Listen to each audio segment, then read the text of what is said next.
Start. सर्वोच्च न्यायालय द्वारा राजनीति के अपराधीकरण को रोकने की दिशा में प्रभावी उपाय करने के लिए चुनाव आयोग को व्यवस्था सुनिश्चित करने हेतु कहा गया। स्टॉप। चुनाव आयोग ने इस दिशा में प्रयत्न भी किए और इसका एक प्रारूप भी बनाया गया, जिससे घबराकर सभी राजनीतिज्ञों ने इस व्यवस्था को नक और दंत विहीन कर दिया। स्टॉप। चुनावों के समय उम्मीदवारों द्वारा नामांकन पत्र में भरे गए ब्यौरों से ज्ञात होता है कि कोई भी सांसद अथवा विधायक करोड़पति से कम नहीं है, यहाँ तक कि स्वयं को गरीब दलित वर्ग का बताने वाले भी इन्हीं करोड़पतियों की श्रेणी में है। स्टॉप। अब प्रश्न यह उठता है कि इनके पास इतना धन कहां से आया? क्या करोड़पति के पुत्र भी दलित अथवा परिश्रमी कहे जाने चाहिए? यह एक विडंबना ही है कि भारत में जो लोग नीति निर्धारक हैं या विकास की योजनाओं के लिए दिशा निर्देश बनाते हैं, स्वयं ही राष्ट्र के विकास में बाधा बने हुए हैं। स्टॉप। पैरा। 1993 में मुंबई बम धमाकों के पश्चात गठित बोहरा समिति ने अपनी रिपोर्ट में राजनीति में अपराधियों की घुसपैठ को राजनीतिज्ञों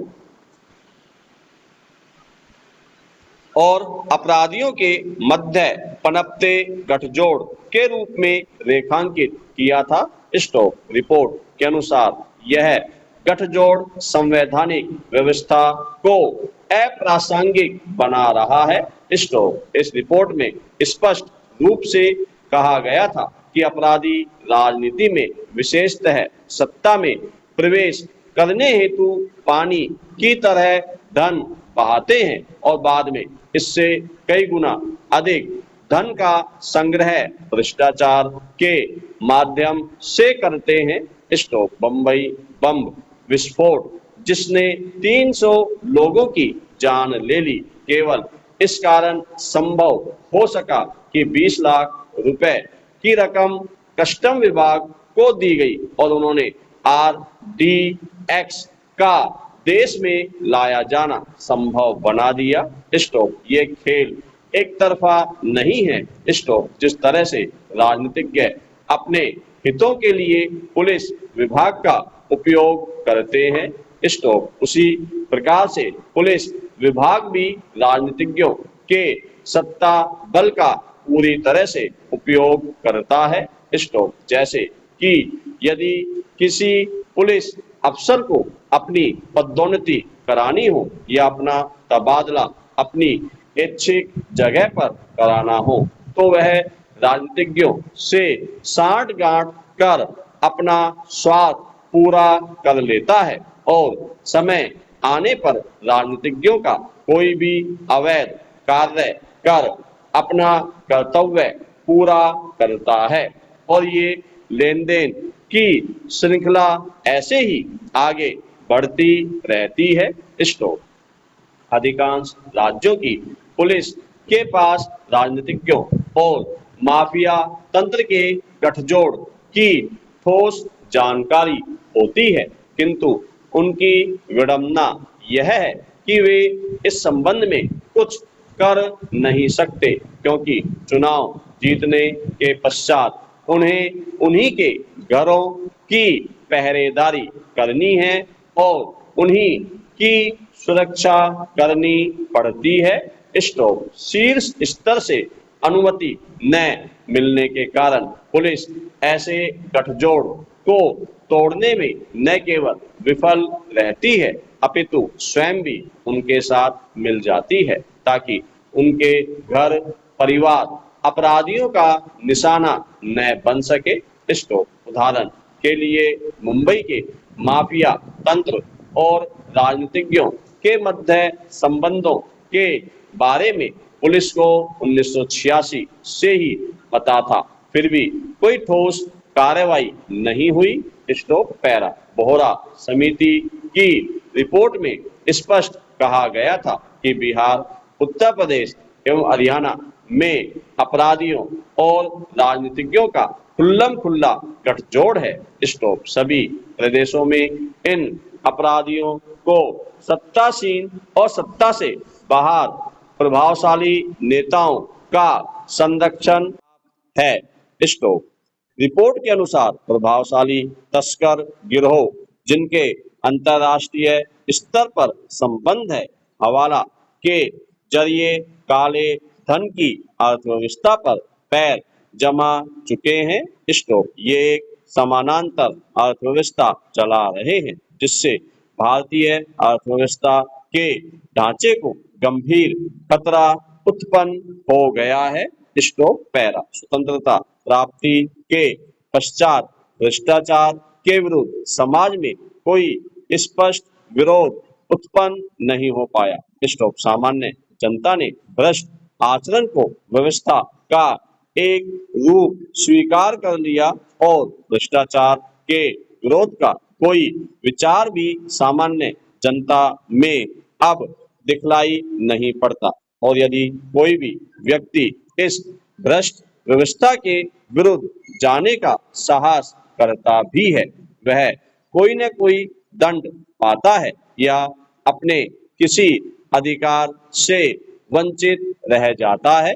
स्टॉप। राजनीति में धर्म तथा जाति के आधार पर भी बहुत से ऐसे काम किए हैं जिससे केवल मंत्री के धर्म या जाति के लोगों को ही प्रशासनिक व्यवस्था में पदोन्नति या कोई अन्य लाभ मिला हो। Stop para.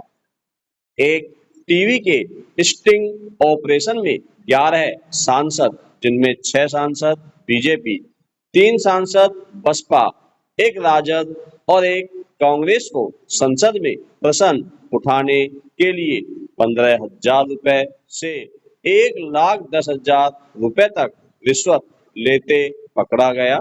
स्टॉप। एमपी संसद में पैसे के लिए प्रश्न उठाते हैं। Stop para. इस संपूर्ण प्रकरण में एक प्रश्न स्वाभाविक रूप से यह उठता है कि आखिर राजनीति का इस कदर अपराधीकरण हुआ कैसे? इसके लिए कौन लोग उत्तरदायी हैं? स्पष्ट है कि ऐसा रातों रात तो हुआ नहीं होगा। स्टॉप। वस्तुतः राजनीति के इस अपराधीकरण के लिए हमारे राजनेता ही उत्तरदायी हैं। स्टॉप। उल्लेखनीय है कि एक बार विंस्टन चर्चिल ने मजाक में कहा था कि संसद अपराधियों की मनपसंद जेल होती है। स्टॉप। किंतु आज उनका यह मजाक भारतीय राजनीति की कटु वास्तविकता बन चुका है। स्टॉप। उल्लेखनीय है कि 1977 में प्रथम बार ऐसे लोग लोकसभा चुनाव हेतु खड़े हुए जो हिस्ट्री सीटर थे। स्टॉप। इनमें से 3 लोग कांग्रेस के टिकट पर चुनाव जीतकर संसद में पहुंचे थे। Stop para. राजनीति का अपराधीकरण पूरे देश के सभी राज्यों में समान रूप से विद्यमान है। स्टॉप। इसका संबंध किसी प्रकार से शिक्षा, विकास, जीडीपी या शहरीकरण से नहीं है। स्टॉप। रघुराम राजन कमेटी के संयोजित विकास सूची के अनुसार राजस्थान निम्नतम विकसित राज्यों में से एक है, लेकिन अधिकतम करोड़पति संसद सदस्यों वाला राज्य है। स्टॉप। गुजरात, तमिलनाडु और महाराष्ट्र भी विकसित राज्य हैं और यहाँ पर साक्षरता भी अधिक है, परंतु यहाँ ऐसे संसद सदस्य अनुपात में अधिक है जिन पर आपराधिक आरोप हैं।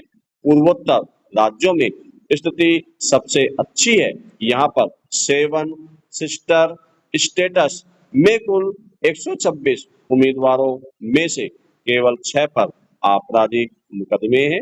स्टॉप। राजनीति के अपराधीकरण के परिप्रेक्ष्य में देखें तो वही लोग नियम बना रहे हैं जो नियमों को तोड़ने वाले स्वयं हैं, और ये लोग कभी ऐसे कानूनों का बनना स्वीकार नहीं करते जिनके कारण ये स्वयं किसी मुसीबत में फंस जाएं। स्टॉप समाज में हिंसक भावनाओं के पनपने का यह एक कारण बन रहा है, और चरम पर हिंसक गतिविधियों का भी स्टॉप